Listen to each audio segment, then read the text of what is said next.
Comment pouvons-nous obéir rapidement? Lorsque le Saint-Esprit de Dieu agit à l'intérieur de nous, l'obéissance est instantanée. L'Esprit adhère. Quand il travaille par des moyens extérieurs, il faut du temps pour qu'il parvienne au but.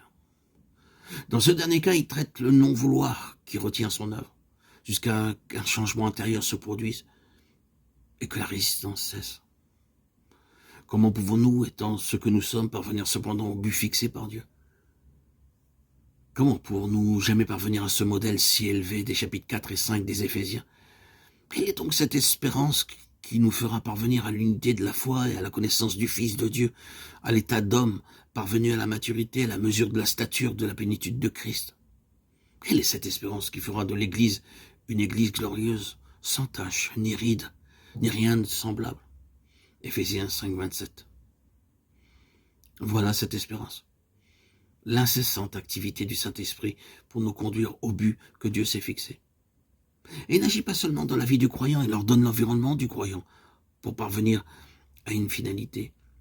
Le gouvernement du Saint-Esprit est une grande réalité. Il y a beaucoup de choses qui, dans notre vie, militent contre le dessein de Dieu. Pour certaines d'entre elles, nous sommes incapables de les rejeter. Cependant, le jour arrive où nous découvrons qu'elles sont parties. Le providentiel aménagement de nos voies a conduit à ce résultat. Quel grand évangile! Quelle merveilleuse chose que le chrétien puisse compter sur le gouvernement du Saint-Esprit pour transcender en bien toutes ses défaillances. Le Saint-Esprit œuvre non seulement dans le croyant en faisant ce que Dieu désire dans nos vies, il agit aussi par les circonstances extérieures, les adaptant en fonction du but qu'il désire atteindre. Même s'il y a des réticences dans nos vies, l'Esprit de Dieu ordonne les circonstances de telle manière qu'il puisse atteindre son but dans nos vies et par l'agencement souverain de ces circonstances. Il introduit nos vies dans une constante obéissance.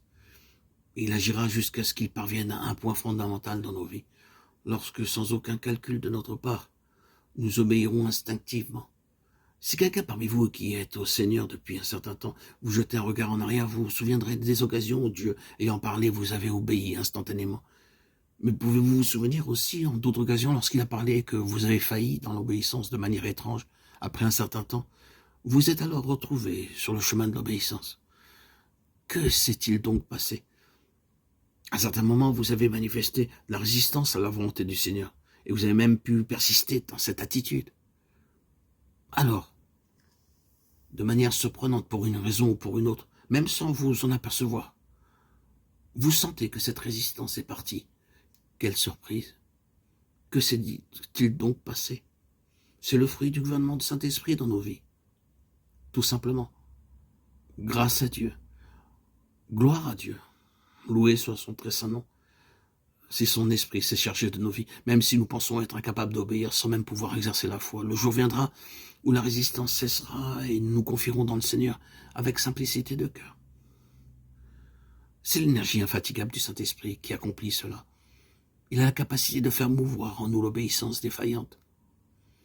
Il y a deux aspects au gouvernement du Saint-Esprit. Le premier, c'est quand il dispose de notre environnement, les circonstances de telle manière que nous soyons disposés à obéir volontairement. L'autre aspect, c'est quand même lorsque nous n'avons pas l'intention ou le pouvoir d'obéir, son activité dans nos vies transcende en bien nos défaillances, nos faiblesses, nos manquements, afin que malgré notre obstination, nous devenions obéissants. Gloire à Dieu. Gloire à Dieu. Gloire à Dieu au plus haut des cieux et paix sur la terre aux hommes qu'il aime. À toi, Seigneur, tout honneur, toute gloire pour les siècles des siècles. Alléluia. Amen.